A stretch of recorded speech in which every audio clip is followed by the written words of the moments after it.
So welcome all, and Jayashree and Soumitra, if you'd like to turn on your video, that would be wonderful. We welcome everyone, all attendees that are joining us today to this New Perspectives program. And many of you who've been following us on New Perspectives on Saturday know that we've just completed part 1 of our series, The Soul and Its Evolutionary Journey, which was really focused on preparing for the soul's entry into embodied life. And we had wonderful speakers, and they're all available on our knowledge bank. But today, Dr. Soumitra Basu opens part 2, which is the growth of development of the soul, with a talk on reincarnation and karma. So we are thrilled to have you here today, Dr. Basu, and opening this very important second part of a 3-part series. We also have Jayashree with us today. We invited all panelists that were able to make it today, so we may have a few joining us, but Jayashree will be speaking on September 30th for growth of the psychic consciousness. Welcome, Jayashree, who is an integral part of our community here at LaGrasse and has taught courses and has been on New Perspectives before. And we'll also have James Anderson, Awakening the Soul, Matthew Andrews, who is the AVI USA president, who will speak on the role of ordeals and difficulties. I'll speak on the soul's swabhava and its expression in life. And then we'll end the series on October 14th. We'll end part 2, Ayurveda's perspective on the soul. And we'll have Kashyapa Fisher, who has joined us before, speak on that. So you all know Dr. Soumitra Basu, and again, he has generously given of his time and his knowledge and his wisdom and his experience on many of our New Perspective webinars. He is a psychiatrist working with consciousness paradigms and conducts workshops on personal growth, and is founder and editor of Namaha, Journal of Integral Health. He's also authored the book Integral Health, and he's deeply interested in the interplay of Aurobindonian metaphysics and mental health. He has developed a module of consciousness-based psychology, and along with Dr. Michael Miovich out of Boston, has authored a book on this topic, which is currently available. And I believe, and maybe you can inform us better, Dr. Basu, that that book is now available on Amazon, or if not, how our participants might be able to access that book. But we have it here. It's an excellent book. And Dr. Basu will be working with Auro University and the students there on many of the topics and subjects that are involved in this book. So with that, Dr. Basu, I'd like to go ahead and turn it over to you. And once again, we appreciate you being with us today.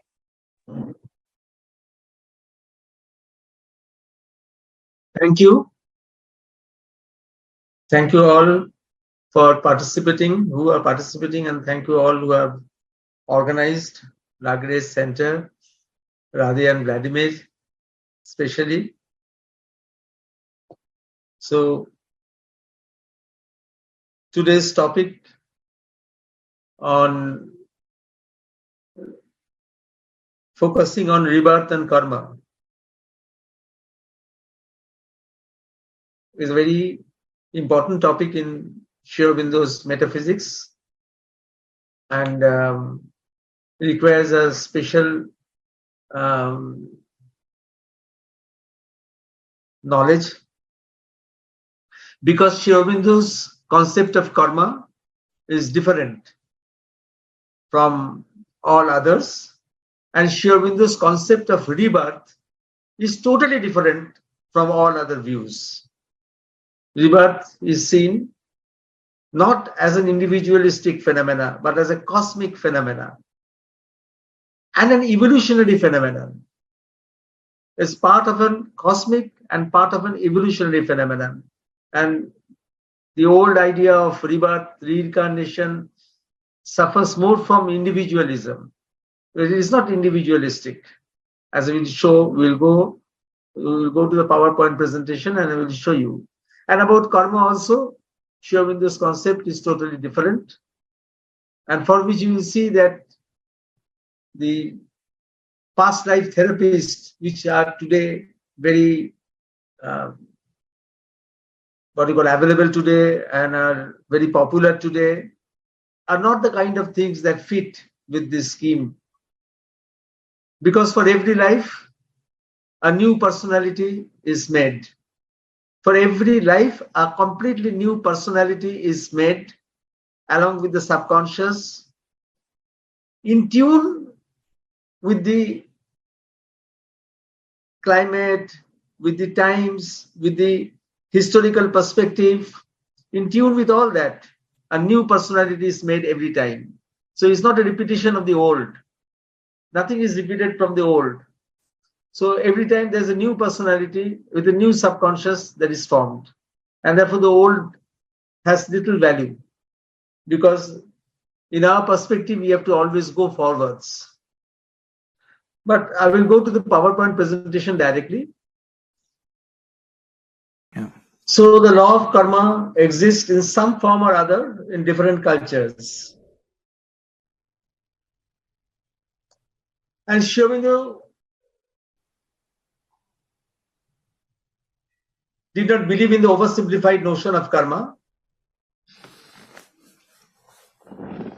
which subscribes punishments for the bad and rewards for the good for actions in the present or past life. So he didn't believe in this oversimplified notion. Rather, he explains that it is the sole principle that willfully chooses an array of experiences in spiraling growth through lives. So it is the sole principle that willfully chooses different experiences in different lives, spiraling through different lives. The chain of karma only binds the movement of the nature and not the soul. The chain of karma doesn't bind the soul. It only binds the movement of nature. So that is important. That is important. So you see that Sri Aurobindo begins with his theory of karma in a very different way. He doesn't believe in the canings for the bad and chocolates for the good. He explains that it is a sole principle which gathers experiences through different lives. And the chain of karma binds the movement of nature, not the soul.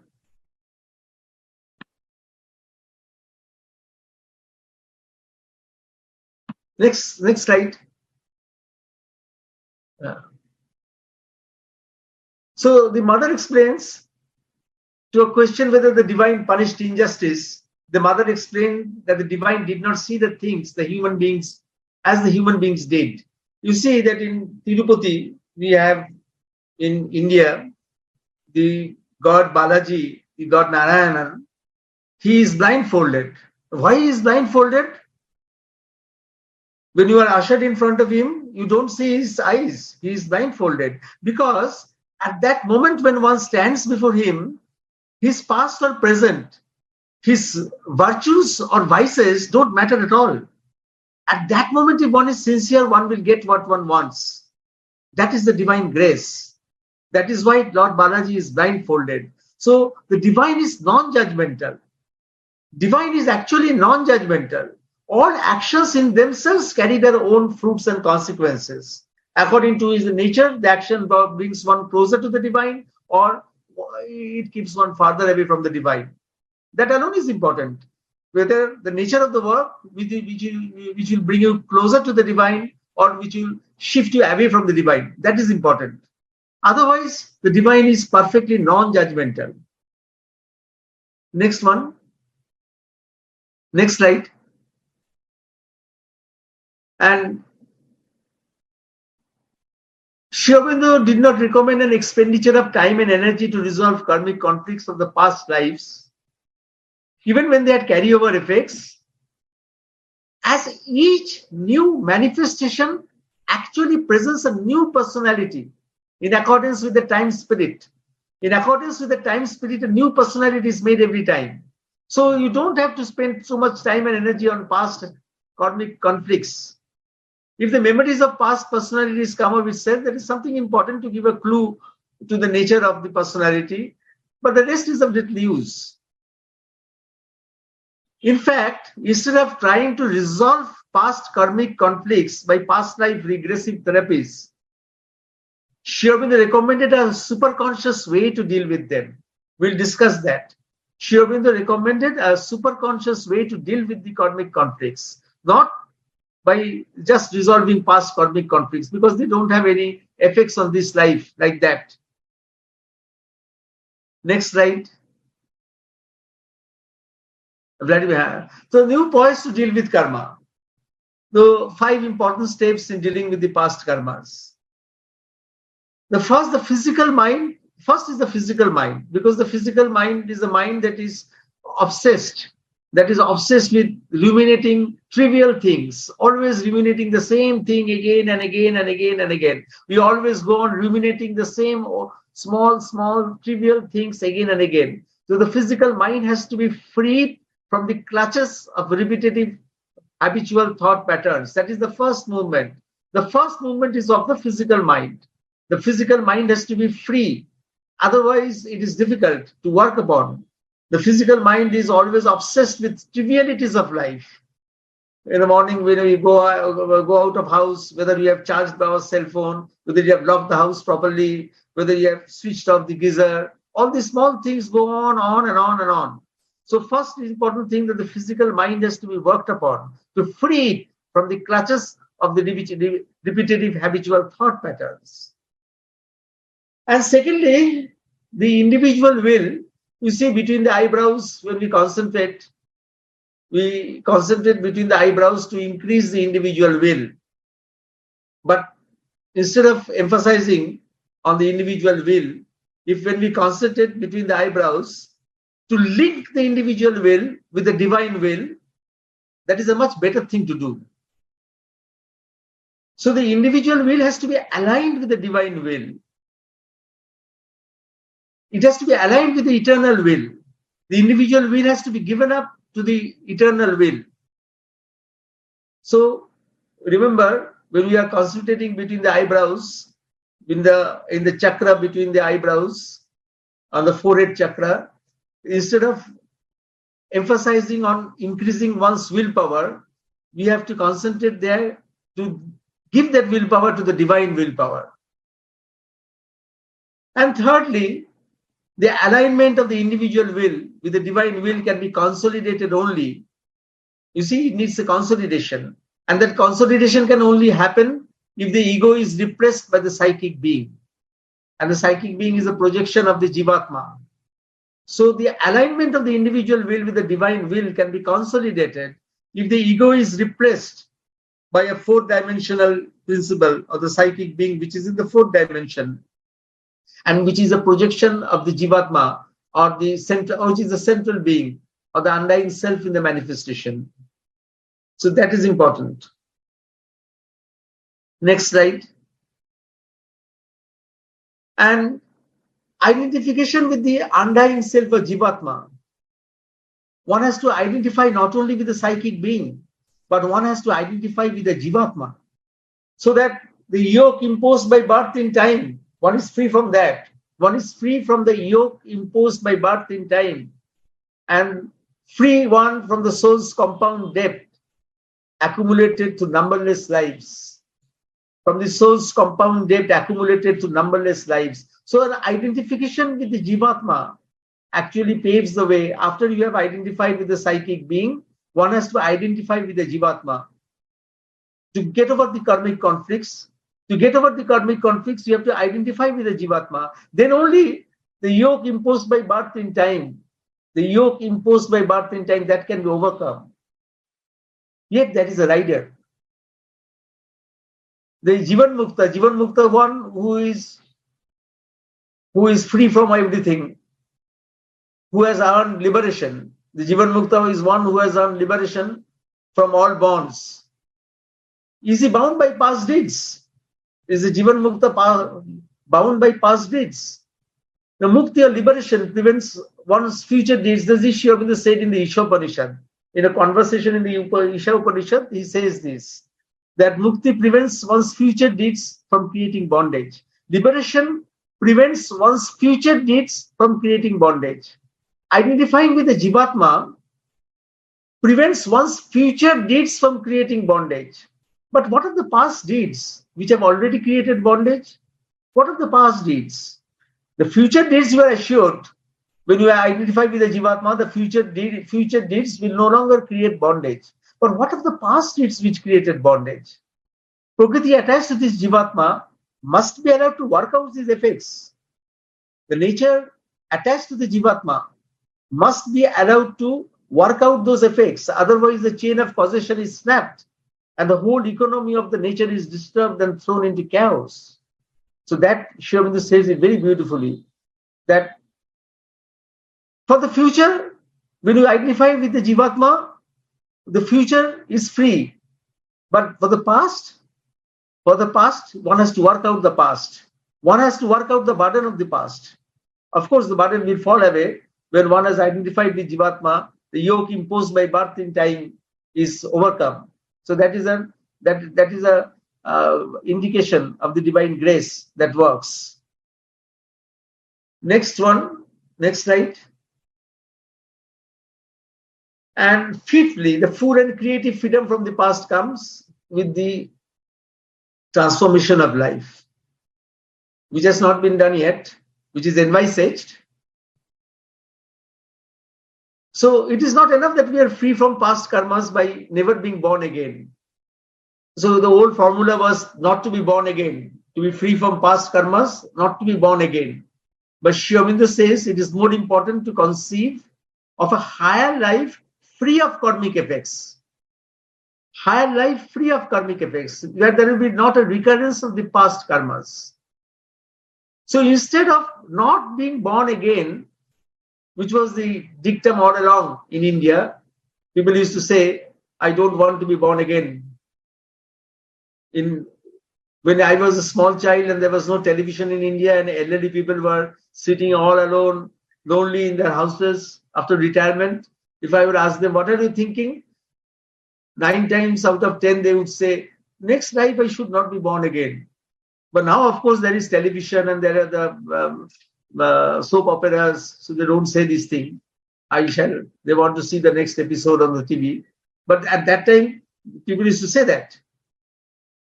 So that concept was there, not to be born again, to be free from karmas. But Sri Aurobindo doesn't say that. He tells of a life which will be free from the karmic effects, when there will not be a recurrence of the past karmas. This can, of course, only be guaranteed by a transformed supramental existence. So even the bodily transformation would lead to a supreme spiritual rebirth and free us from all possibilities of nature's common activity of cause and effect. So only in a transformed supramental existence we can be free from all karmic effects. So that is still far away. Still we have to move towards that. There's a hope where we have to move towards that, but it's still far away. Next one, next slide. So it is the soul personality or psychic being, which Sri Aurobindo describes as a soul in his evolutionary poise, that survives the lifespan. Now, what survives the lifespan? A lifespan is survived by the psychic being. The memory traces of the depressed imprints in a lifetime are preserved in the psychic being. The psychic being carries the depressed imprints of one's lifetime. Not all. All memories are not carried by the psychic being. Most of the memories go back to the cosmic waste paper basket. Only those who leave the deepest imprints, deepest emotional imprints, or something that has connected with this, something that is connected with the soul, something that is connected with divinity, or something that is a changing point in life.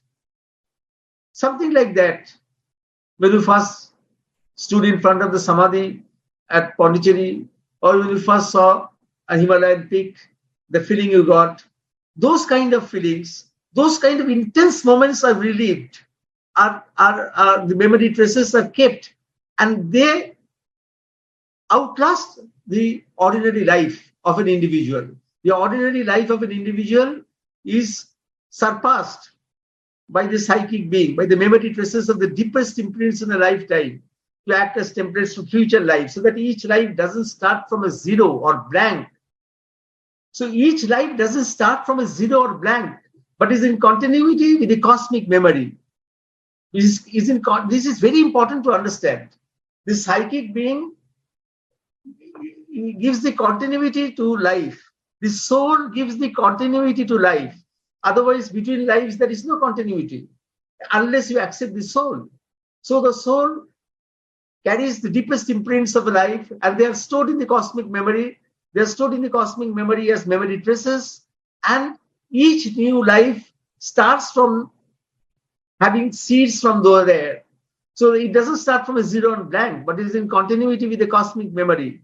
If this continuity was not there, then we would not be in continuity with the cosmic consciousness. We would never manifest a global unity. If this continuity was not there, we would always be individuals, free from each other. We would never manifest a global unity. Never we would have shared universal values. Life would be aberrant and isolated freak, incapable of growth.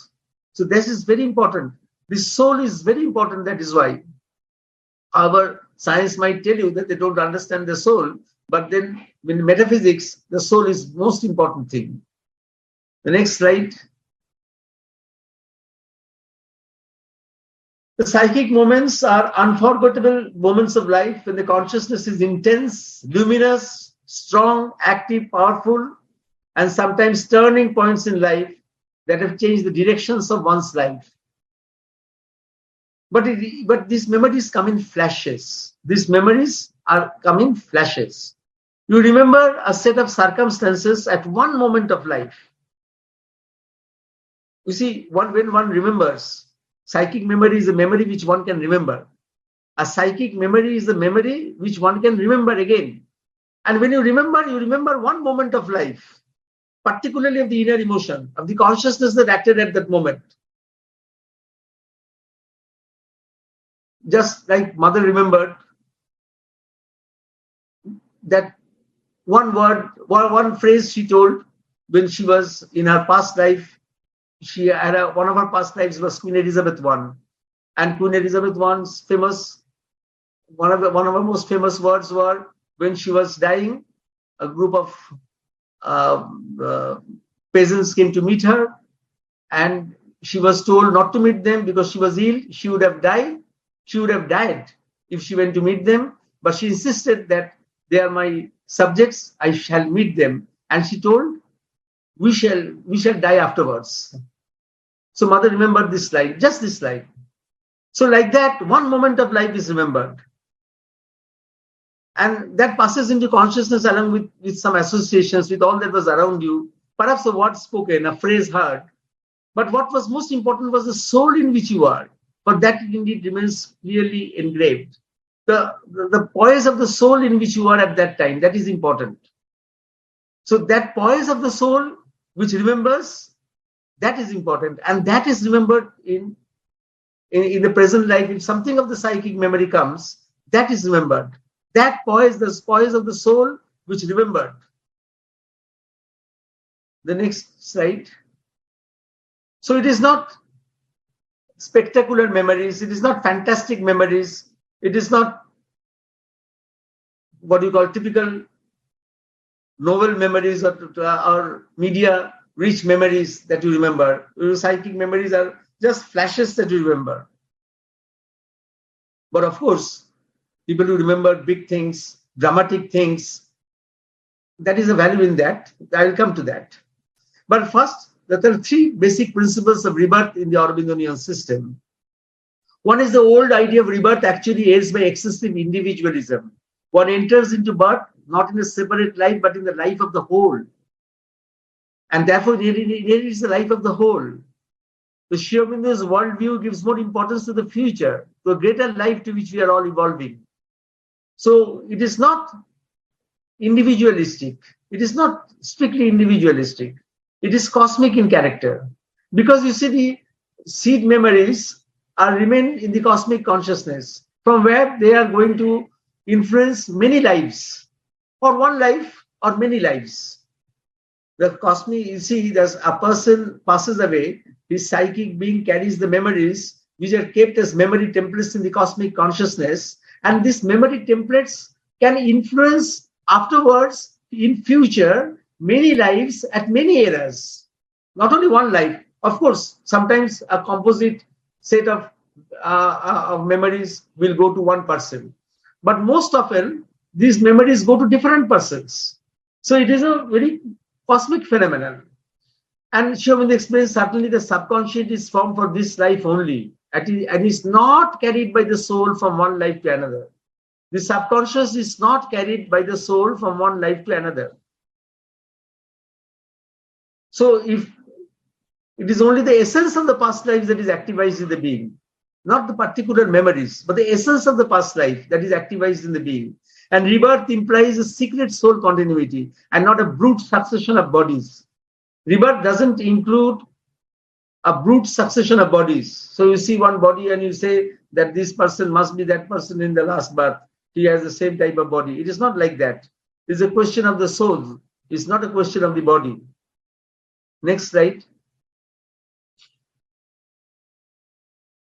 The psychic, when it departs from the body, shedding the mental and the vital on his way to his resting place, carries with his heart of experience not the physical events, not the vital movements, not the mental movements, not the capacities or characters, but something essential that is gathered from all of them, which might be called the divine element, which is the permanent addition. It is that helps in the growth towards the divine. When the psychic being departs, it doesn't carry everything. It carries the divine element for which the rest existed, which is the permanent addition. For example, the divine element in the magnanimity of the warrior that is expressed itself in his loyalty, nobility, high courage. So these are the kind of thing. This is the kind of divine element. The divine element in the magnanimity of the warrior, or the harmonious mentality, generous vitality expressed in them of the musician, that remains in a new harmony of character, may find a new expression. So it is always the divine element that is a permanent addition. Next slide. Essence of these truth experiences that are carried from life to life exist as memory transcripts in the cosmic consciousness to influence future lives in many ways. So whatever the psychic being carries are existing as memory transcripts in the cosmic consciousness, and they influence the future lives in many, many ways. Thus, very deep musical or mystical transcripts may be transmitted to one or more receptive individuals scattered in space and time. Like many receptive musicians could imbibe Beethoven's music. It's like that. So there are deep musical transcripts may be transmitted to one or more individuals who are receptive, and they're scattered in space and time. Or of course, a more composite transcript may be transferred at birth to an individual. A more composite transcript can be transferred at birth to an individual. Thus, rebirth in Aurobindonian terms is a cosmic phenomenon and involves transmission of significant and meaningful seed memories stored in the psychic being that may be transferred to one or more individuals. It does not mean that a certain X is necessarily born as a certain Y, that Tom is born as Harry. It's not like that. Tom is not born like Harry. It is the seed memories in the psychic being which are stored in the cosmic consciousness and which in future is going to influence not only one life but many lives together. Of course, a composite transcript can be transferred to one single individual. That is rare, but that happens.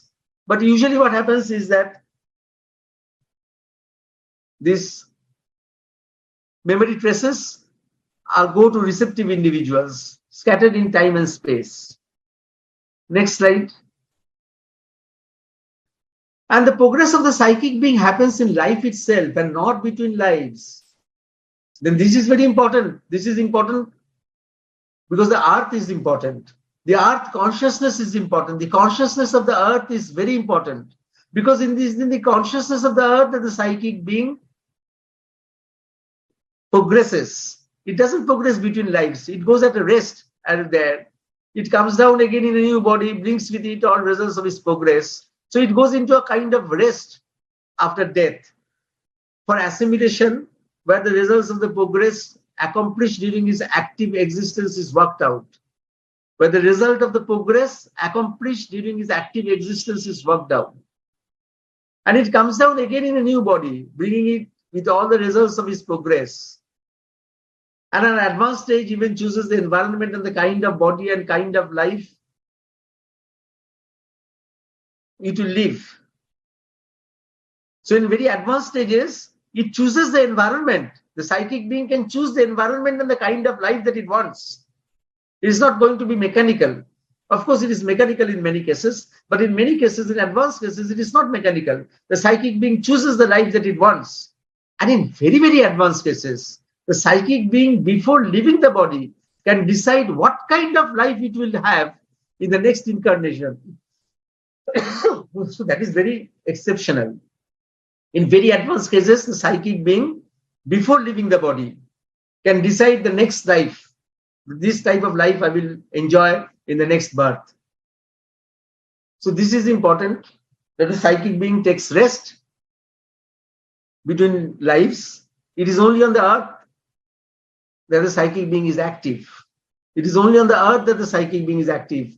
Beyond that, the psychic being is not active. You see in the Puranas in India, the story of in the Puranas, the story of the gods and goddesses, where a god, particular god, if he wants to work in the world, he comes to the world and takes hold of a person. Always the story is like that a person is possessed by Indra, by or some other god.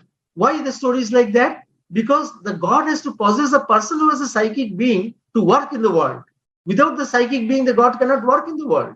So even a god has to possess a person to work through his psychic being. And the psychic being can only be active in the world. So the world is important. The earth consciousness is very important. Next slide. In Sri Aurobindo's worldview, the outer personality is formed at every birth by the interaction of the self with nature, constructed with the time spirit of that era, constructed along with the time spirit of that era, and deconstructed along with the individual subconscious after every lifespan. So this is natural. Of course, I am a psychiatrist now in 21st century. A psychiatrist 200 years back would have different values, would have different ideas. So this is very natural. And a psychiatrist 200 years afterwards will have different values, still different ideas. So this means that past life theories, which traces problems in one life to the surface personality of a past life, do not have value here. So you trace the problems of the surface personality of life to some past life, it doesn't have any value here. Of course, certain spectacular encounters described in past life therapies, maybe with vital beings or formations in the cosmic consciousness. That is not a question of the psychic being or not a question of the soul continuity. It is a one-off phenomenon, interaction with a vital being or formation in the cosmic consciousness. So they are not false. Of course, all of them are not false. They might be true. And when they are true, they are interactions with vital beings. Next one. Next slide. Hence, it is wrong to say that A is reborn as B. A is a personality organically distinct from B and cannot be said to have reincarnated from B. His mother says you would be only right if you said that the same line of consciousness uses both A and B as the instruments of his manifestation. The same line of consciousness uses both A and B as the instruments of his manifestation. This is a much better way of putting the thing forward. Instead of saying that A is reborn as B, because A is a personality organically distinct from B, and therefore you can correctly say that the same line of consciousness uses both A and B as its instruments. For example, a certain line of consciousness that explores music at a superconscious plane might support different musicians, say X, Y, and Z at different eras in history. But that doesn't mean that X is reborn as Y or Z. A certain line of consciousness exploring music originating at a superconscious plane might support different musicians, X, Y, Z at different points in history. But doesn't mean that X is born as Y and Z. Rather, X, Y, and Z have the capacity of manifesting certain higher order musical traditions through inspiration from the superconscious. But each composes in accordance with the demands of the time spirit Each has his own contemporary uniqueness. Each person has his own individuality. Each person has his own personality. Each person has his own uniqueness. But it is the same kind of consciousness they are manifesting. So you can see this. That this is a way of seeing things. Next slide. A psychic being, this is difficult. This is something very difficult to understand. That a psychic being that progressively perfects itself through successive births can come to a point where it can draw within itself a higher evolutionary being which doesn't evolve, which are the gods from the tribal planes. So a godly being can be drawn within oneself. A psychic being progressively perfects oneself, can lead its perfection to a point where it can draw an evolutionary being. And when if such beings are drawn from the overmind plane, they are divine beings. And when this fusion occurs, the psychic being naturally gets magnified and can produce emanations. The psychic being can produce emanations. These beings have the power to produce emanations. That is, they project a power, a part of themselves which become independent, not duplicate. They project a part of themselves which become independent and goes into others to incarnate itself. So there can be 2 or 4 or 5 emanations. So this is very rare, but this is a possibility. That a psychic being which is progressively perfected can draw in itself an evolutionary being and become a divine being and can produce emanations. This is exceptional. This is not a common thing, but this can also happen. Next slide.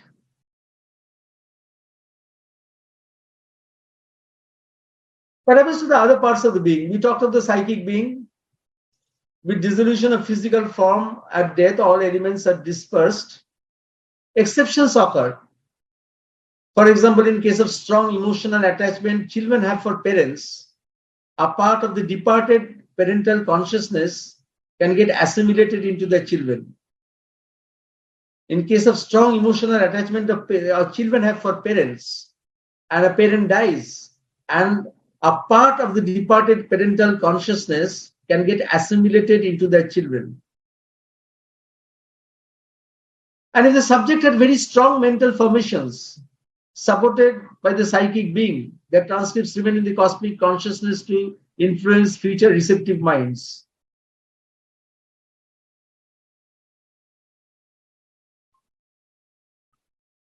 I think your PowerPoint, Vladimir, just got reduced.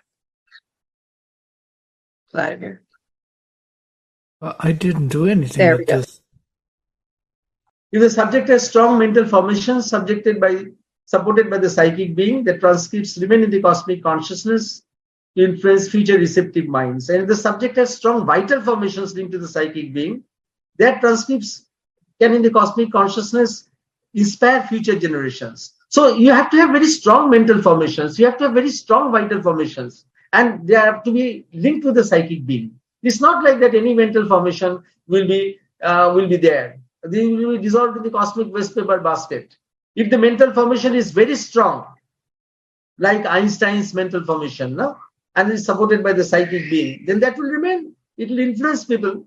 Or if the subject had a strong vital formation linked to the psychic being, something like Shivaji had, that is going to influence people. But otherwise, if it is not linked to the psychic being and the formation is not strong, all these mental formations, they go to the cosmic waste paper basket. Next slide.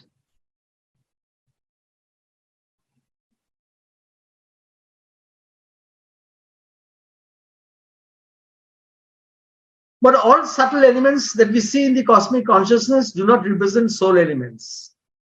So disembodied vital fragments can persist in cosmic ignorance with maleficent effects.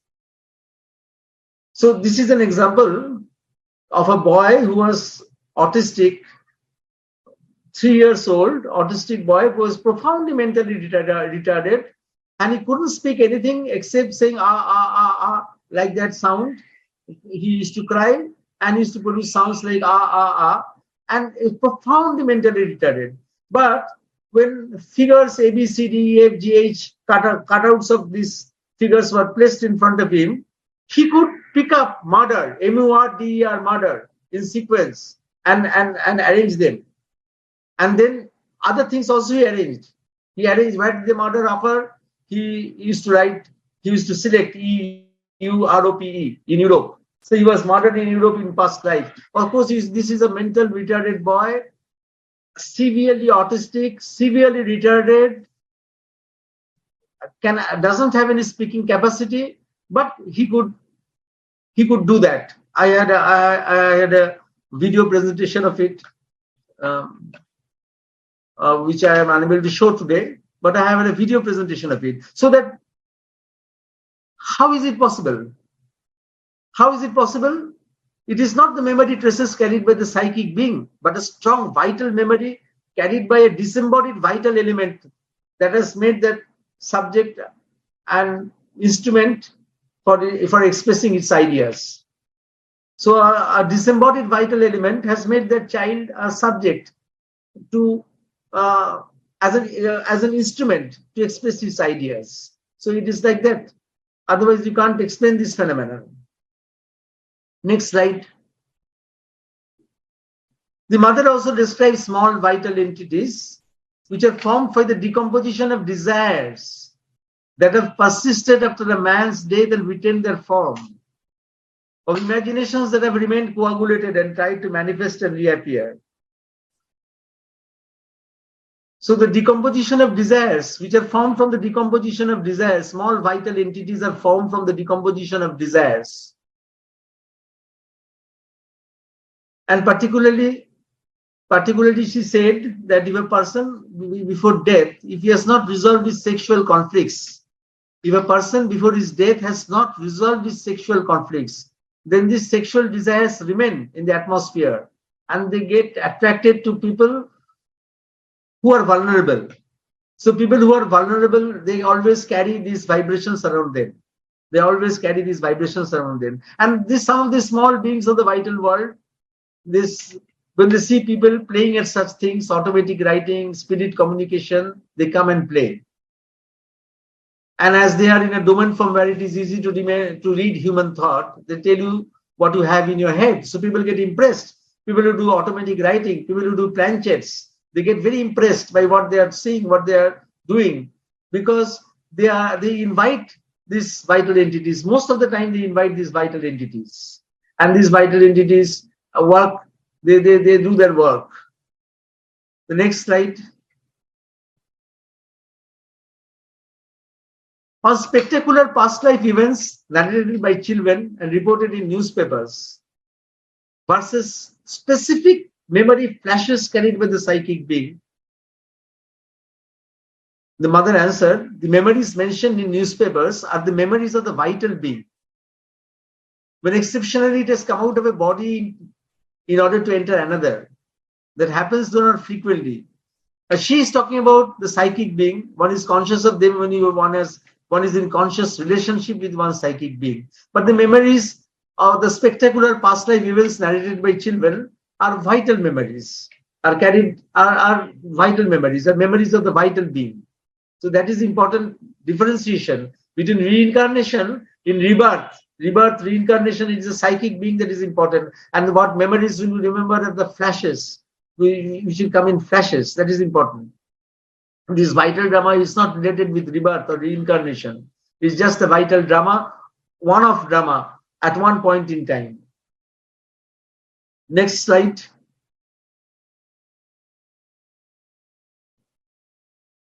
What is a ghost? What is a ghost? What we call ordinarily a ghost is sometimes a vital formation, reproducing the man's character and his surface life mannerisms. Like one of my friend, psychiatrist junior to me, he passed away suddenly, and his wife on the second day felt him and heard him telling where to find the keys of the cupboard and the keys of the locker, in which drawer to find. Otherwise, she would have been she was very young at that time. And they were many years back. They were both young, husband and wife. And the husband died suddenly. And the wife, the next day, she felt very concretely the presence of her husband. And the husband was telling her where to find the drawer keys, where to find the locker keys. So this is a vital formation. This is a vital formation. And sometimes a subtle physical prolongation of the surface mind shell. Sometimes it is a subtle physical prolongation of the surface mind shell. At best, it is a sheath of the life personality, which still remains in the front for some time after departure from body. The sheath of the life personality, which remains for some time, it remains after departure from the body. So that people can see the same person entering to the gate, entering to the room for some days. People see that. Next slide. So cosmicity implicit in the phenomenon of rebirth led Sri Aurobindo to prefer the term rebirth over the more familiar terms of transmigration, metempsychosis, and reincarnation. So Sri Aurobindo, the cosmicity implicit in the phenomenon of rebirth led Sri Aurobindo to prefer the term rebirth over reincarnation, transmigration, metempsychosis. The concept of the psychic being carrying impressionistic memory traces beyond the lifespan, heralding a trajectory of soul evolution, does correspond to the usual notions of does not correspond to the usual notions of transmigration and reincarnation, and surpasses the reward punishment paradigms of karma, and does not conform to the Buddhist theory where indefinite prolongation by reincarnation is considered to be a burden instead of a growth of consciousness that spirals through lifetimes. So it is unlike the Buddhist theory where the indefinite prolongation by reincarnation is considered to be a burden. Here it is not considered to be a burden. It is a growth of consciousness that is spiraling through many, many lives. It is a growth of consciousness that is spiraling through many, many lives that is important. And naturally, when one life, it has come to one life, it doesn't regress to a lower life form. A human being doesn't become an animal. A human being becomes a human being. A human being becomes a human being in next birth. He doesn't become an animal in the next birth. So it is an evolutionary growth. So that is an evolutionary growth that is spiraling through lives. And in the process of evolution, what has been achieved doesn't get denigrated into lower species. Next slide. Reincarnations of the mother and Sri Aurobindo should not be confused with the ordinary rebirth. Of course, they had reincarnations. We read about them. This is not a place for telling that story. The story is different. But just to remember that in ordinary rebirth, the soul had forgotten its divinity and has to climb back consciously to the source. And in the case of avatars, the soul is in full possession of divinity. So the reincarnation of mother and Sri Aurobindo should not be confused with the ordinary rebirth. Next slide. Sri Aurobindo qualified the term rebirth as evolutionary rebirth.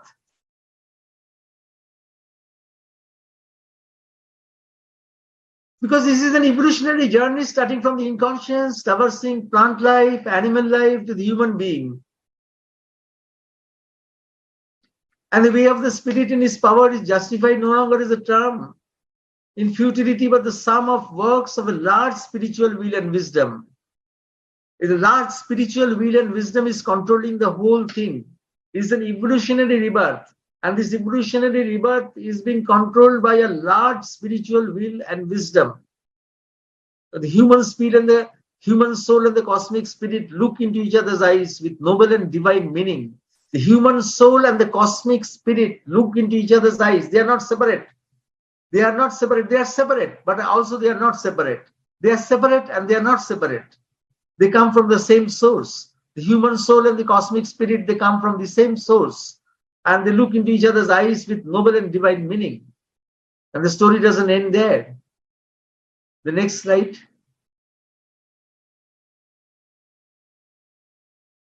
Is there any alternative to physical dissolution of forms? The body consciousness can be worked upon. Instead of disintegrating backwards, the body is broken up in a forward movement. Now, this is difficult to understand. One can work on one's body consciousness. One can work on one's body consciousness, and that work can be taken to such a point that at death, the body doesn't break up backwards, disintegrate backwards, but the body is broken up in a forward movement. It's a conscious way of realigning the cells of the body, so the truth can persist while everything else is broken up and rebuilt. A conscious way of realigning the cells of the body. A conscious way of realigning the cells of the body. This is to be invoked during lifetime. This is to be worked upon during lifetime.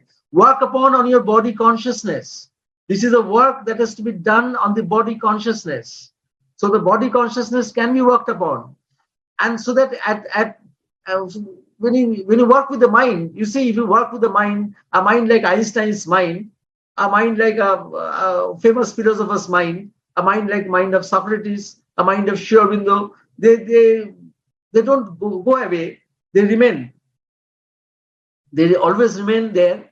The mind remains. The mind is strong, the mind remains. Similarly, the body can also remain if the body is worked upon, but we don't know the technique of working upon the body. We don't know to work on the body consciousness. The body consciousness can be worked upon so that the realignment of the cells of the body, so that the truth can persist while everything else is broken up, can be taken up. It can be broken up in a forward movement instead of sinking back to death, and rebuilt in a constant aspiration to follow the progressive movement of the divine truth. So this is possible. This is possible. The body is broken up in a forward movement. This is very difficult, but this is a sadhana of the future. This is very difficult, but this is the sadhana of the future, the sadhana of the body, where the body consciousness, you have worked upon the mind, you have worked about your vital, one can work upon one's body consciousness. Next slide. The Jivatma, or the central being. What happens to the Jivatma? The Jivatma is the Amsha of the divine, Amsha of some Devata, means his origination in the overmind archetypes. It is simultaneously universal and individual. Jivatma is simultaneously universal and individual. You see, like, if you fail to understand this, you just remember the folds of a curtain. The folds of a curtain are all different, but they are all from the same curtain. It's the same curtain with different folds. Each fold is one Jivatma, but each fold is connected with the other fold. This realization gives silence, wideness, feeling of wideness, mastery, purity, universality in individuality. Universality in individuality. So this is what the Jivatma gives. And the psychic being is not a portion of the Jivatma, but is projection in a different poise. Is a projection of the Jivatma in the evolutionary being. The psychic being is a projection of the Jivatma in the evolutionary being. Now the next slide. What happens to the Jivatma?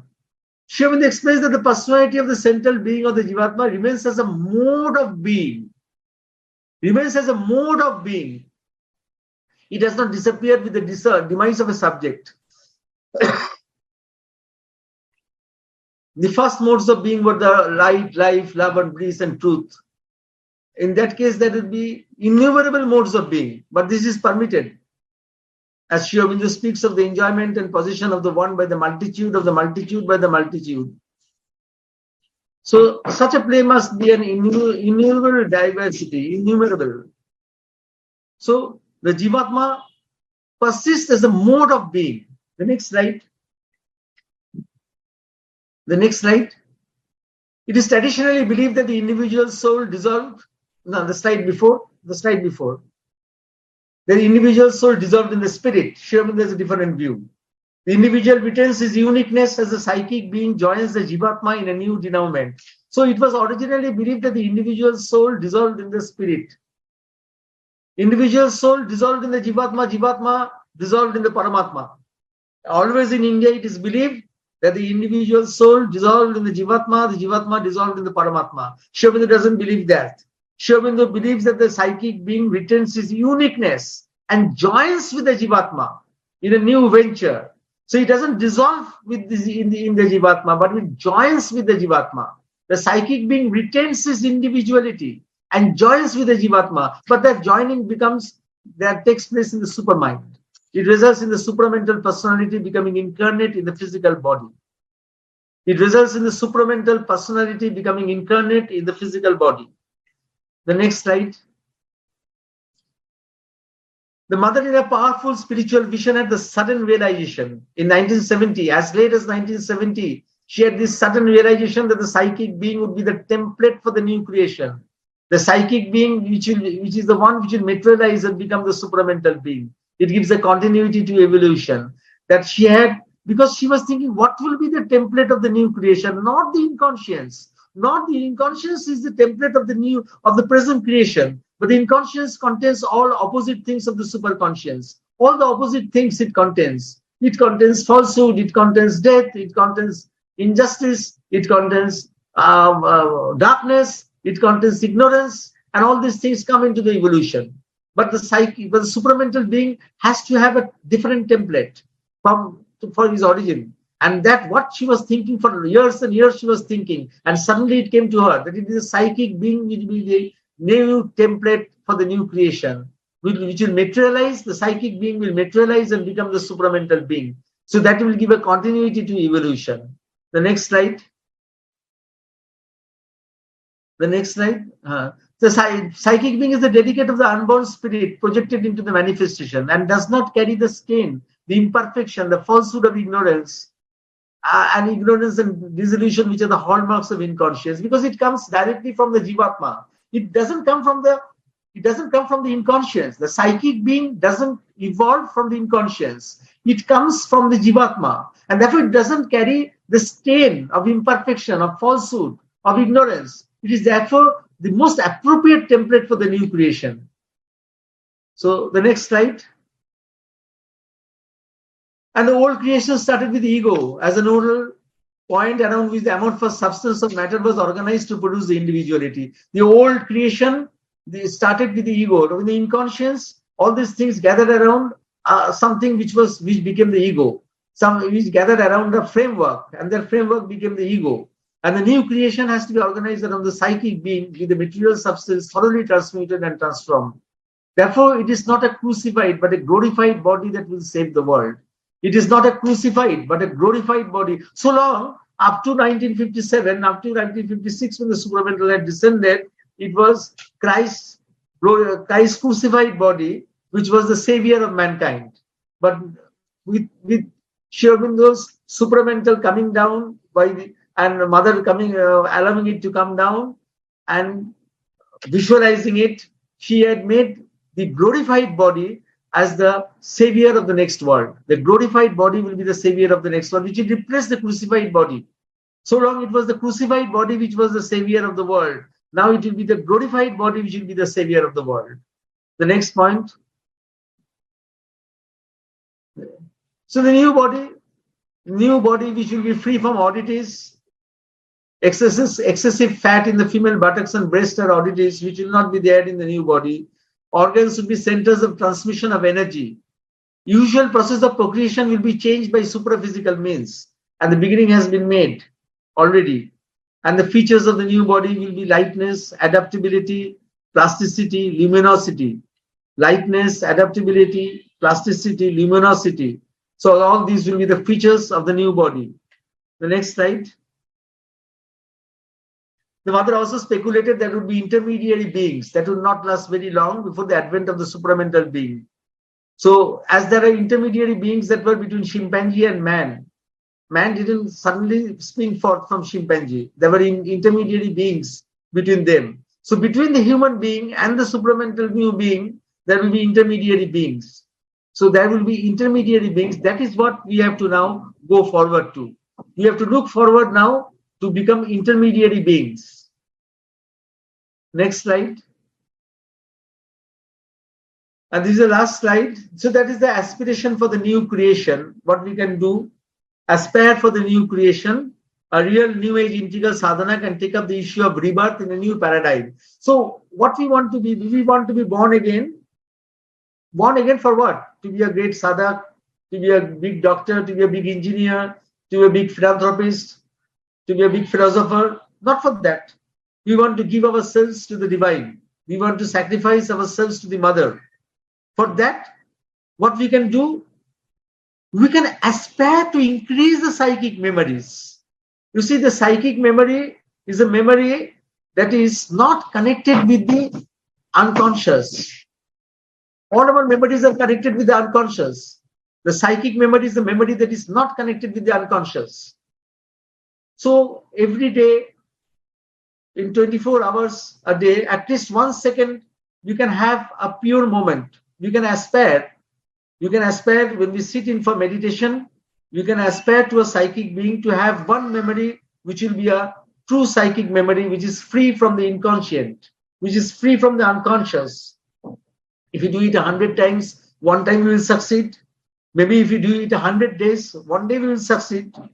So aspire to increase the psychic memories. In meditation, aspire to increase the psychic memories. Because you see, the psychic memories, how much psychic memories do we have? If a person of 50 years is asked, how many very impressionistic memories do you remember? Memories which left the deepest imprints on your consciousness. Memories which left the deepest imprints on your consciousness. How many memories can you recollect? A person will not be able to tell much. 3, 4, 5, 10 is far off. You ask yourselves, at the age of 50 years, how many memories which have the deepest imprint on your soul do you remember? You will not be able to remember many memories. 3, 4, 5. So increasing that memory, sitting down in meditation, concentrating on the psychic being, and aspiring for one moment in 24 hours, one moment at least, to be free from the unconscious, to be free from the grip of the inconscient.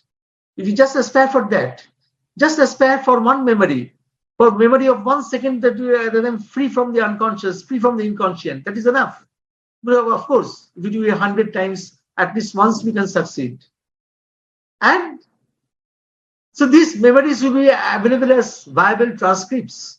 And then secondly, work on our body consciousness to build the subtle body of physical elements that outlast the lifespan. So when we are conscious of our body, when we work on our body consciousness, we are preparing ourselves. We are preparing ourselves so the subtle cells will remain in the subtle physical. Our subtle cells, not our gross cells. The gross cells will, of course, go away into dust, go away into fire, but the subtle cells will remain. And the subtle cells will remain in the subtle physical. They will remain in the subtle consciousness. So with this two raw material in hand, increase in psychic memory transcripts, and an increase in subtle cells in the body, in the subtle consciousness, Mother will have enough raw material to work for her new creation, to work for her intermediary beings.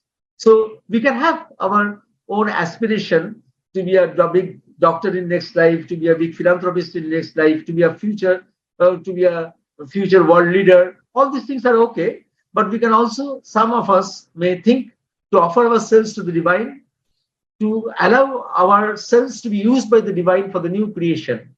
That will be a perfect tribute in sadhana to Mother and Sri Aurobindo. I end with this.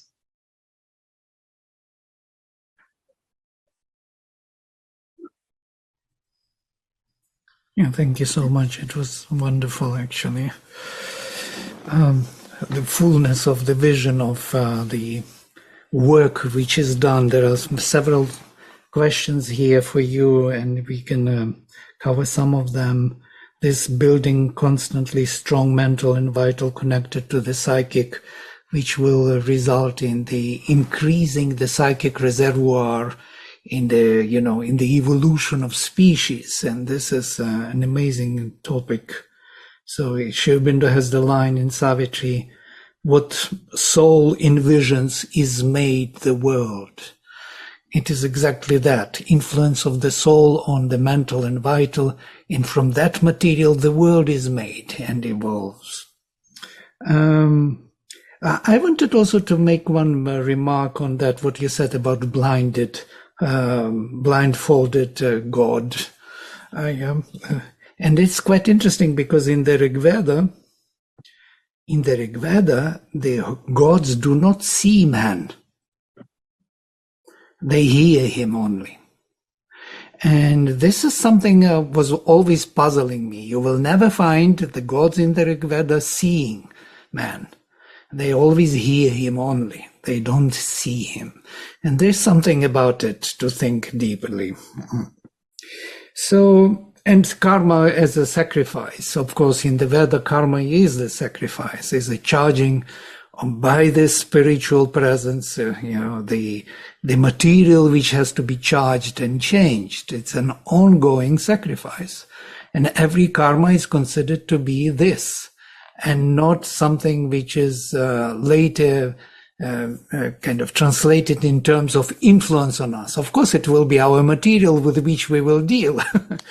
So, but the very action of the spirit upon the material is karma.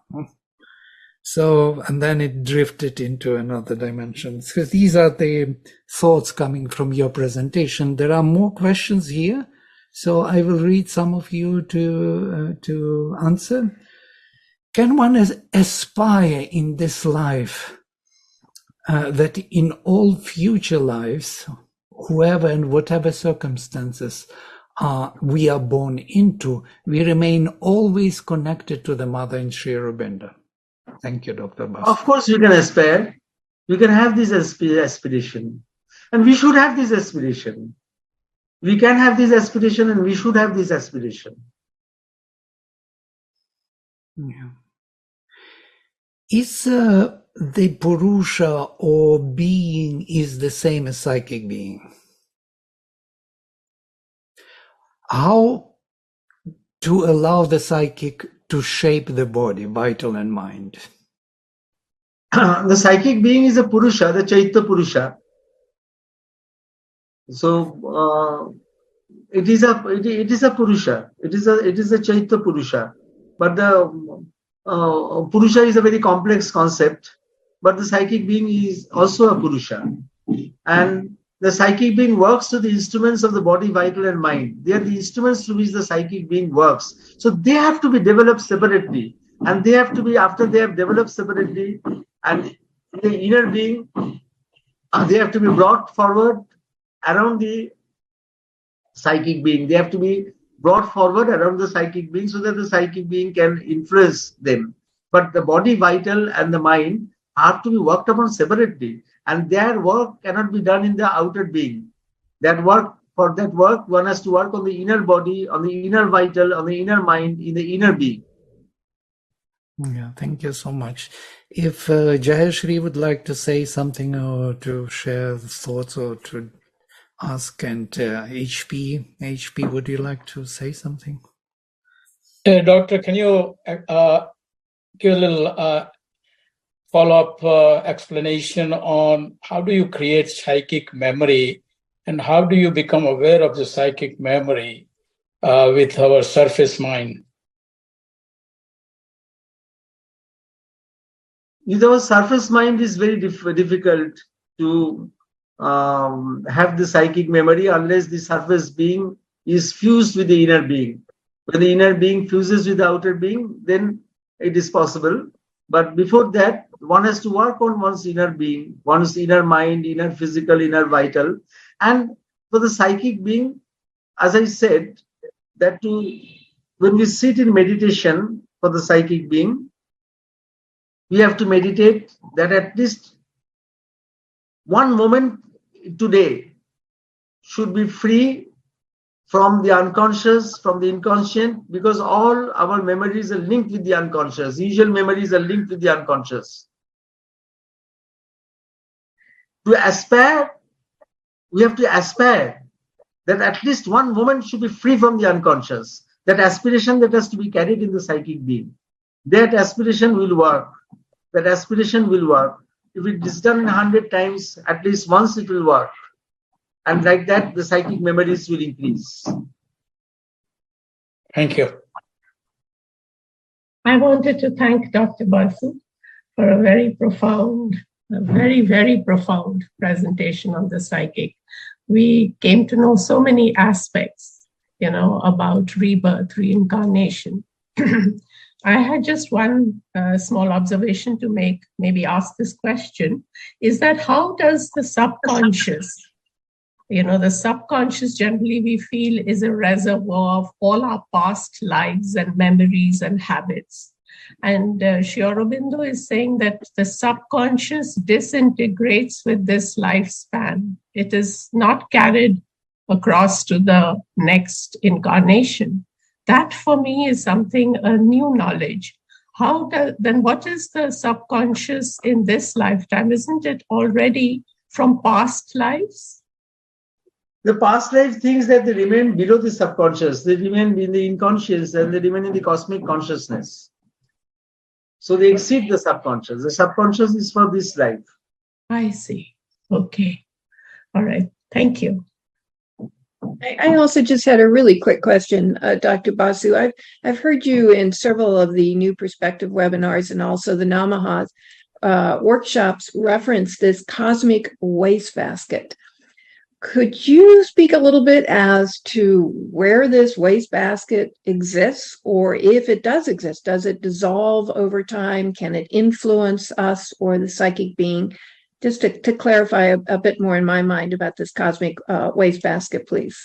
Waste paper basket of the cosmic consciousness, that is a word that I use because things that are of value are carried by the psychic being. Things that are of no value are just, that is a figurative way of saying that they are scattered in the cosmic waste paper basket. That is, they are scattered in the cosmic consciousness, the lower part of the cosmic consciousness, which Jung calls the collective unconscious, is a domain where the cosmic waste paper basket resides. Jung's collective unconscious is the domain where it resides. So these things are there in the lower part of the cosmic consciousness. They remain there, but they don't influence the future lives. I have a similar kind of a question what Radha had. Aurobindo somewhere mentions that once experience lived, thing has the right to be forever. And this is most probably that case where it goes either into the cosmic memory, which is useful, which will influence, or into that basket inconscient. So it cannot be easily decomposed. It cannot be easily removed. It will somehow be somewhere. Yes, and yes, it remains in the lower part of the collective unconscious. This is an amazing thing. Especially Mother mentions this in her memories. She says, "You can't believe what comes to me now in 71. The memories, the demands from her youth to buy something in Paris, and they're still there. There's those formations. Once they were lived, they're still coming back, knocking onto her doors to come in." So it was shocking me to think of this, that everything which was experienced by us somehow is there in that reservoir of cosmos and can be reactivated in our consciousness. Yeah. So here there are two more questions to you. Ishvara Sarva Bhutanam, is it referring to psychic being in the Gita? This you can answer. Well, Ishvara... This is a cosmic consciousness. This is talking about the cosmic consciousness. Ishwar Sarva Bhutanam is talking about the cosmic consciousness, that the cosmos and the individual, they are the same. The Sarva Bhutanam is that including the cosmos and the individual. So they are the same thing. And of course, the psychic, what Sandeep Podda's question, the psychic is the divine presence within us, but the psychic is the evolutionary soul. So that it evolves, that means it progresses. It progresses through many lives. Through many lives it progresses until it becomes a psychic being. Yeah. In the Gita, by the way, Sri Krishna says that he is Adhiyajna, the one who is located within the soul.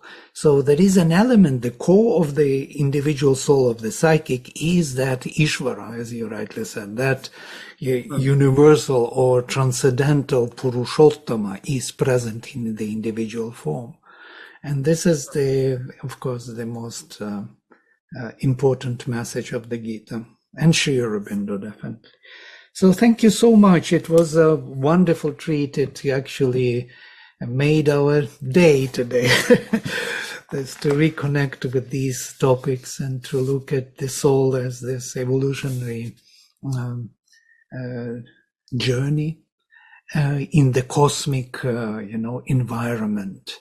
We are here charging the cosmos with our experiences. We are enriching it and we are influenced by it, but we are free from it. Yes, we can really always engage with it at our will, if we want to. I had one more question, but most probably time does not permit, about Mother creating the immortal mental and vital being for herself. And she mentions this in Agenda, that she already formed them totally as immortal beings and let them be on the side while she was working on the physical directly with the supramental light.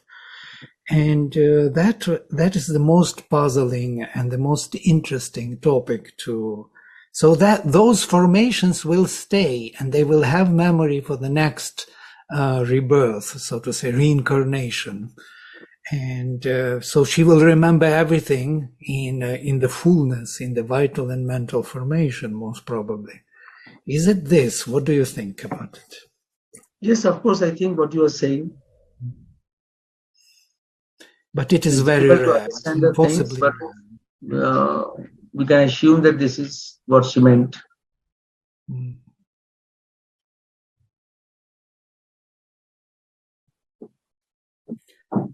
Thank you so much, Dr. Basu. Like Jayashri mentioned, many new thoughts and ideas that came forward through your talk today. Very rich and deeply appreciative.